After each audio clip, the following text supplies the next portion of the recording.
Yeah, right. It's a good morning, guys, and where you watching us from? This is RD, straight from the Pearl of Africa, and here I come to bring you the story coming in from Manchester United in a huge crisis, roller coaster mode. That's where everything is on. That is it, coming in from the ex-player of Man United and legend that is Rio Ferdinand. Welcome to this channel. Let's see close to 200 likes in this video. Paul Scholes into the mix. And David De Gea is also back in the news. As stories, we are linking him to sign a contract with Man United. David De Gea looks like he might have a plan to go and play for a team that we played with into the UEFA Europa League and knocked them out. That is Real Betis in Spain. So let's see lots of things coming in through, and you know me, when I see anything coming in through concerning Man United, I come out and obviously tell you what it's all about, and I give you my opinion, and you guys go into the comment section and really tell me what your opinion is onto those matters. Juma Karim to the Muslims, the Christians, the Christians, may the living to God bless you abundantly, and let's see to it that the Lord God who created us gives us the best that we deserve, and obviously take ourselves to the dreamland. That is it. Now, after losing against Copenhagen, we all know that tomorrow we are playing Luton Town at Old Trafford, and we're obviously going to come up with a match preview later on, because that's what we are really meant to do for you. Now, let's go to Rio Ferdinand and what he had to say about Manchester United. He said, Man United is in crisis mode again. It's a roller coaster at Man United. We were watching the game and I was shouting 2-0. Rasmus Højlund, I was thinking, we found a hero, and then everything suddenly everything collapsed. They capitulate, and for me, that is a sign of lack of character. When they are in the situation of adversity, they don't have enough leaders and character to get through it, and that's what you need. It's not a question of capacity in these situations. Now, is United in crisis mode again? I don't want to use that word. I don't believe that Manchester United is in crisis, because being in crisis is like when Jose Mourinho was here and was losing games to and fro, Ole Gunnar Solskjaer, and even when Louis van Gaal was here, I never thought that we were in crisis, because you saw to it that the team was building something special that would have gone ahead to take us to the dreamland, though Ed Woodward was so much obsessed with bringing in Jose Mourinho at the club of Man United, and we obviously find ourselves in a situation of losing out. And I want to say that whoever is talking about something concerning a crisis at Man United, labeling it on Erik ten Hag, I think the word crisis doesn't work out. Why? On Erik ten Hag, and I'm going to let you know where the word crisis works out best and who exactly the club of Man United relates to the word of crisis. But for Erik ten Hag and the word crisis at Man United, I think they are parallel and they will never meet. So, for Erik ten Hag, no manager has gone ahead to really register his first 50 wins as early as Erik ten Hag. Now, do you think the team is in crisis? So it's not. It's not. It's not. But such moments help us to obviously know exactly what we need. And for me, there is a blessing in disguise in the performances that we are getting in as a club of Man United. You know, every time you see to it that we come here, lead by 2-0, right, against Copenhagen, and we obviously lose, that's more pressure to the Glazers. Galatasaray, lead by 1 goal to nil, they equalize, 2-1 they equalize, and then they score the winner. The pressure piles onto the Glazers, meaning that the crisis is so much of the Glazers than for Erik ten Hag, because for Erik ten Hag, he has any excuse to give for how the team of Manchester United is really performing, because he's really having injuries, and he's obviously one of those managers that never got his players in time to obviously see to either fit into the system of the team. Amrabat and Rasmus Højlund came in late when the season had started, and the other came in through when the season had not yet started, but he came up with an injury. For example, Rasmus Højlund was unveiled at Old Trafford. I think it was around, was it the 6th, right? Yeah, the 6th. It was a Saturday, and he was unveiled there. Having been unveiled there, guess what happened? We are all told that he's really injured and he never took part in that friendly game, and he's like doing his preseason. As I've always gonna hate to really tell you this and reiterate it, that this boy is doing his preseason at the club of Manchester United. If at all you know, you know. And trust me, I think at the beginning of December he'll obviously be one of those players that the players that play around him get used to him. Amrabat, who plays in one of the most sensitive positions of the pitch, because we all know that games are lost and won in the midfield, came in on the 1st of September. So that is how ugly this team goes ahead to do their transfers. When you look at managers like Pep Guardiola, when he's obviously going to sign a player in a pivotal place like Kovacic and is planning to use him throughout the season, do you know what he does? He goes in for those players early enough. Vadio came in early enough. Kovacic came in early enough.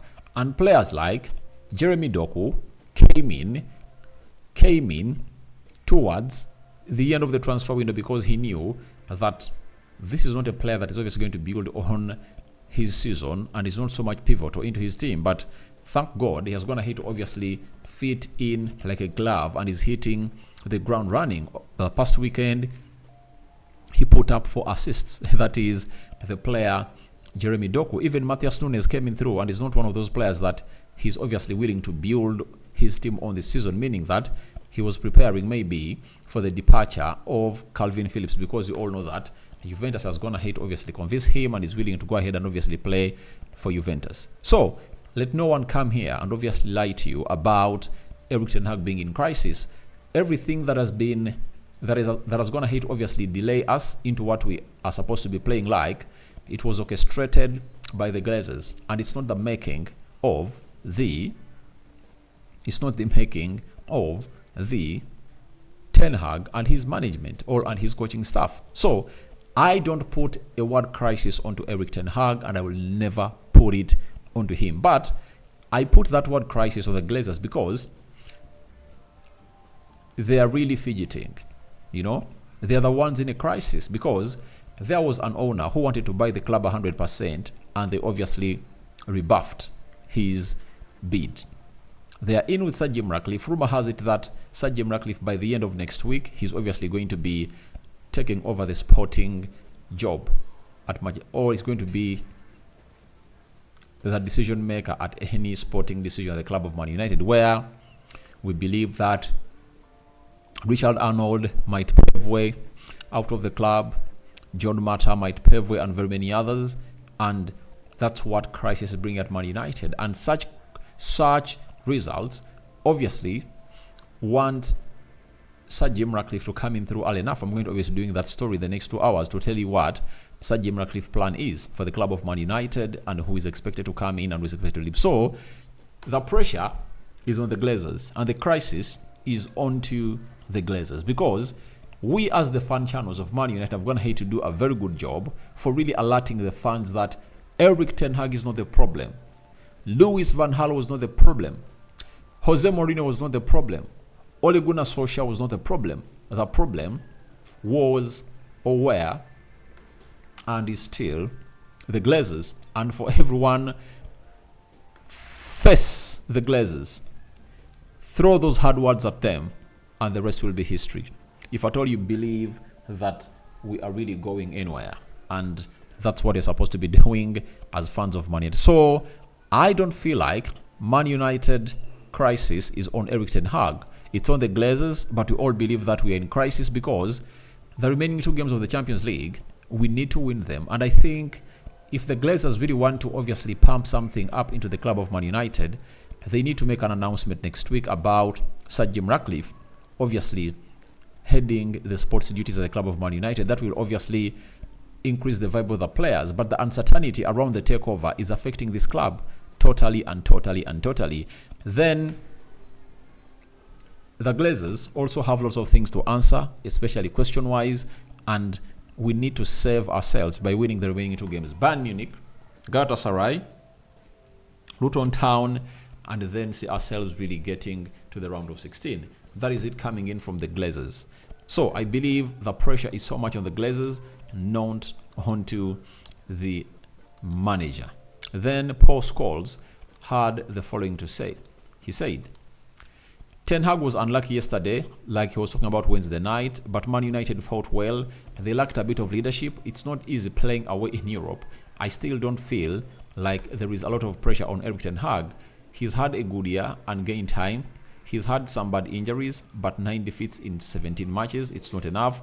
I know Manchester United have made redundancies in the past, but I don't think they can afford to continue to do so. So there is no pressure on Erik Ten Hag. And if anyone comes out and blames him for that loss, if anyone comes out and really says that he should be sacked because of that loss in Copenhagen, then that person is naive about the game of football. I really went ahead to criticize him for not bringing on Amrabat. No sooner had Rashford been sent off, but that doesn't come out and obviously calling for his sack. All we need is, let's appreciate the first 30 minutes that we played. I think the first 40 minutes that we played, when we were 11, you saw to it that Ten Hag had a very good game plan that saw to it that in the first half an hour, we had 2 goals ahead of the side of Copenhagen. But the red card changed everything. So, for the leadership, obviously you understand that with two goals ahead of Copenhagen and you get a red card, you really want to see your leaders obviously doing the job they're supposed to do in the field of play. But sadly enough, they never went ahead to do their job. And guess what happened? They created more and more havoc for this club of Manchester United. That is it. So, for everything that is happening at Manchester United, Erik Ten Hag is not to blame. It's the board, and he has no pressure. Trust me, he cannot have no pressure because there are no circumstances that can lead to sacking him. Why? He's playing against Luton Town. I'm going to let you know in the next 2-3 hours about what my thoughts are about that game. But I believe we are going to beat Luton Town, and I really smell Erasmus Højlund first Premier League goal. That is it. So, Erik Ten Hag, for me, he's really the right man for the job. And if at all he gets the right people ahead of him, like Paul Michu, he'll obviously get to where he deserves to be. Now let's go to David De Gea.